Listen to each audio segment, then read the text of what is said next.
రామయ్య కన్నుమూశారు. కొంతకాలంగా అనారోగ్యంతో బాధపడుతున్న ఆయన ఆసుపత్రిలో చేరారు. ఆరోగ్యం విషమించడంతో చికిత్స పొందుతూ మృతి చెందారు. చెట్లను పెంచండి అంటూ చిన్నతనం నుంచే ప్రచారం చేస్తూ దరిపల్లి రామయ్య అలియాస్ వనజీవి రామయ్య చెట్లను నాటడం ప్రారంభించారు. వనజీవి రామయ్య మృతితో కుటుంబంలో తీవ్ర విషాదం నెలకొంది. ప్రకృతి ప్రేమికులు, రాజకీయ ప్రముఖులు ఆయన మృతి పట్ల సంతాపం వ్యక్తం చేస్తున్నారు.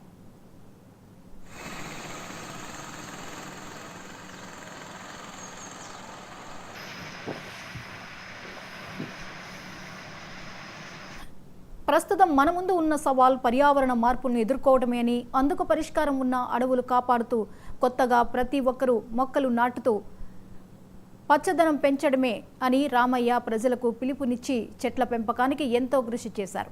వనజీవి రామయ్య, జానమ్మ దంపతులు 1 కోటికి పైగా మొక్కలు నాటారు. రామయ్య సేవలను గుర్తించిన కేంద్రం పద్మశ్రీ అవార్డుతో సత్కరించింది. 2018లో ఢిల్లీలో రాష్ట్రపతి ప్రణబ్ ముఖర్జీ చేతుల మీదుగా పద్మశ్రీ అవార్డు అందుకున్నారు. ప్రభుత్వం, ప్రైవేట్ అవార్డులు, 3000 షీల్డులు పొందారు.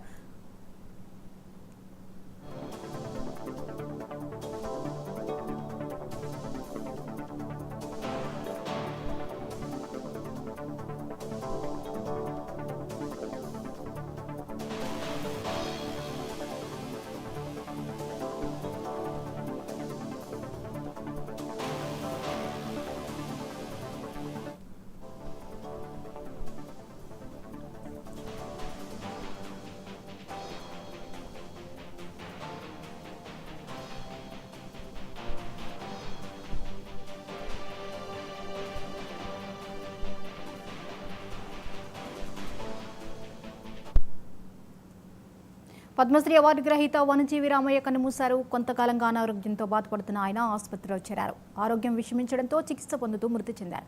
ఈ అంశంపై మరిన్ని అప్డేట్స్ని లైవ్లో అందించడానికి మా ప్రతినిధి చిరారవి సిద్ధంగా ఉన్నారు. చిరారవి, చెప్పండి, వనజీవి రామయ్య ఇక లేరు అన్న వార్తను మనం చూస్తున్నాం, వివరాలేంటి? అవును, ఇప్పటికే ఏదైతే పద్మశ్రీ అవార్డు కవిత వనజీవి రామయ్య కన్నుమూశారు, విషాదం నెలకొన్నది. ఇప్పటికే ఏదైతే వనజీవి రామయ్య 1 కోటికి పైగా ఏదైతే మొక్కలు నాటి అన్న వనజీవి రామయ్య గారు ఇప్పటికే మనం అనేక మంది ప్రముఖులు నివాళులు అర్పించడానికి వచ్చారు. ఇక్కడ చాలా మంది కూడా ప్రముఖులు నివాళులు అర్పించడానికి వచ్చిన వాటిలో చాలా మంది ఆయన పార్థివ దేహం వద్ద ఎక్కువ మంది నివాళులు అర్పించడంతో పాటుగా ఆయనకి పెద్ద ఎత్తున ఇప్పటికే అనేక మంది ప్రముఖులు ఇక్కడికి రావడం జరిగింది. ఇక్కడనే మనం చూస్తున్నాము, ఇక్కడ ఉన్నటువంటి పరిస్థితులు దాదాపు అనేక మంది ఈ యొక్క ఆయనకి నివాళులు అర్పిస్తున్న సందర్భం నెలకొన్నది. ఇక్కడ ఏదైతే సీఎం సెక్రటరీ అట్లాగే సూక్ష్మంగా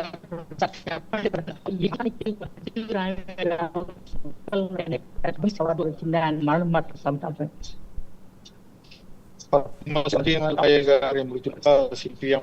రాష్ట్ర కమిటీ తీవ్రమైన సంతాపాన్ని వ్యక్తం చేస్తున్నాం.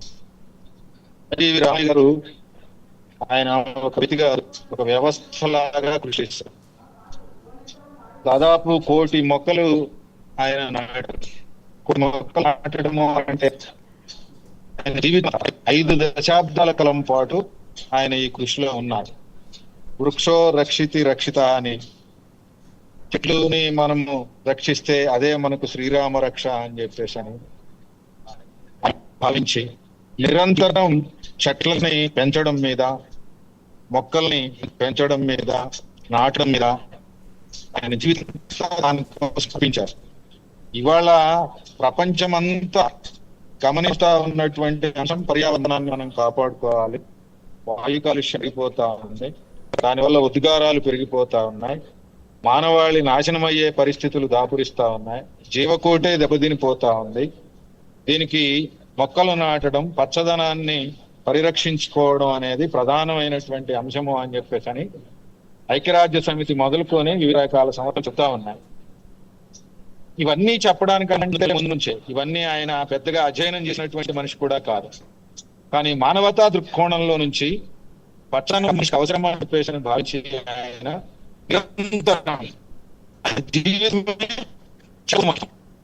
చెట్ల కోసం అంకితము అంటే సమాజం కోసం అంకితం, మొత్తం మానవ జీవితాన్ని అంకితం చేసి పనిచేశాడు. నిస్వార్థ ఎటువంటి ఆయనకు లేదు, ఎటువంటి కోరిక లేదు, ఎటువంటి స్వార్థము లేదు. ఎక్కడికి వెళ్ళినా ఆయన పద్మశ్రీ అవార్డు గ్రహీతగా వచ్చిన తర్వాత కూడా ఆయన జీవించేటటువంటి చూస్తే మనకు అర్థం ఎంతటి సాధారణ జీవితాన్ని గడుపుతా ఉన్నారో, ఎంతగా ప్రజలతోని మొక్కలతోని మమేకమైపోయారో. మనిషి జీవితానికి ఒక సార్థకత రావాలి అని అంటే ఏమి చేయాలో అని చెప్పేసి అనేది ఆయన్ని చూస్తే మనకు అర్థమవుతుంది.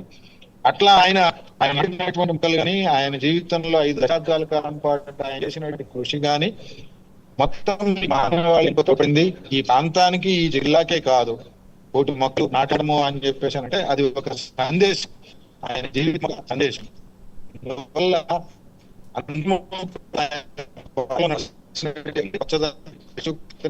మొక్కలు పెంచుకోవడం, పర్యాటనాన్ని కాపాడుకోవడం, ఉత్తరాలను తగ్గించడం అనేది బాధ్యతగా తీసుకోవడమే రామయ్య గారి నుంచి మనం నేర్చుకోవాల్సింది.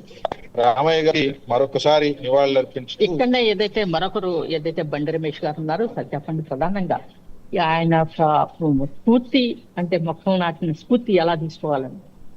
వనజీవి రామయ్య గారికి జోహార్లు తెలియజేస్తా ఉన్నాం. ఈ రోజు అనేక పక్కదారి పట్టినటువంటి యువతకి వనజీవి రామయ్య గారు ఒక ఆదర్శంగా నిలిచాడు. ఒక లక్ష్యం పెట్టుకొని ఆయన కోరుకోకుండానే చాలా మంది ఒక లక్ష్యం, నాకు ఈ కోరిక పద్మశ్రీ అవార్డు రావాలను, ఇంకొకటి రావాలను ఆ లక్ష్యంతో పనిచేస్తారు. కానీ ఆయన లక్ష్యం దేశ హిత కోసం, ఈ ప్రాంత హిత కోసం పనిచేశాడు. ఆయన చేసిన కృషికి పద్మశ్రీ అవార్డు వచ్చింది. అందుకనే ఈనాటి యువత ఆయన గారిని ఆదర్శంగా తీసుకొని పక్కదారులు పట్టకుండా ఒక లక్ష్యంతో దేశ హితం కోసం పనిచేయాలని చెప్పేసి అనే ఒక సందేశాన్ని ఈ వనజీవి రామయ్య గారు మరణం పట్ల అంకిత భావంతో ప్రతిజ్ఞ చేయాలని చెప్పేసి కోరుతాం. ఇక్కడనే మొత్తంగా మనం పరిశీలించినప్పుడు వనజీవి రామయ్యకి అనేక మంది ప్రముఖులు కూడా నివాళులు అర్పిస్తున్నారు. ఇక్కడ మనం చూస్తున్నాం, ఆయన ఇంటి దగ్గరనే మనం ఉన్నాం. ఆ ప్రదేశం మొత్తం కూడా అనేక మంది ప్రముఖులతోటి నిండి ఉన్నది. అనేక మంది ప్రముఖులు ఈ ప్రాంతానికి వచ్చేసి వనజీవికి ఘనమైన నివాళులు అర్పిస్తున్న సందర్భం అయితే ఉన్నది.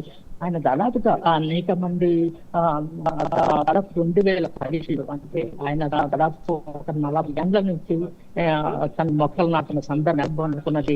ఈ దాదాపు కోటి మొక్కలు కూడా ఈ ప్రాంతంలో దాదాపు ఖమ్మం పరిసర ప్రాంతాల్లో దాదాపు వేలాది లక్షలాది మొక్కలదే కాదు, కోటి మొక్కలు నాటినటువంటి ఒక గొప్ప వనజీవిగా రామయ్యగా మారాడు. ఆయన ఇంటి పేరు దరిపల్లి రామయ్య వనజీవి రామయ్యగా మారి దాదాపు 2015 ఏదైతే కేంద్ర ప్రభుత్వం తనకి పద్మశ్రీ అవార్డు ఏదైతే మొక్కలు నాటిన సందర్భంగా, అట్లాగే వనాలని పెంచిన సందర్భంగా ఆయనకి ఏదైతే పద్మశ్రీ అవార్డు కూడా ఇవ్వడం జరిగింది.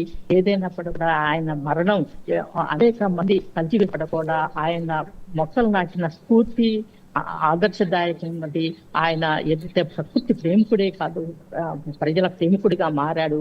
ఆయనకి ఘనమైన నివాళులు అర్పించాల్సిన అవసరం ఉందని చెప్పేసి ఇప్పటికే ఆయన దగ్గర ఉన్నటువంటి మనం చూస్తున్నాం. ఆయన దగ్గర అనేక మంది ప్రముఖులు వచ్చి ఇప్పటికే రాష్ట్ర సంబంధించినటువంటి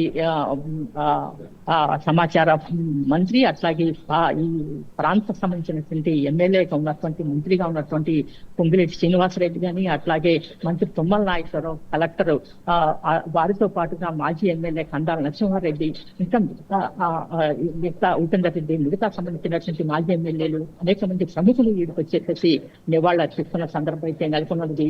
ఏదైనప్పటికి కూడా ఒక ధన్యజీవి, ఒక కోటి మొక్కలటువంటి ఒక మంచి మనిషి ఈ సమాజం నుంచి దూరం అయింది అనేటువంటి శోక సంవత్సరంలో ఆయన ఇంటి దగ్గర ఉన్నాం. Right, thank you.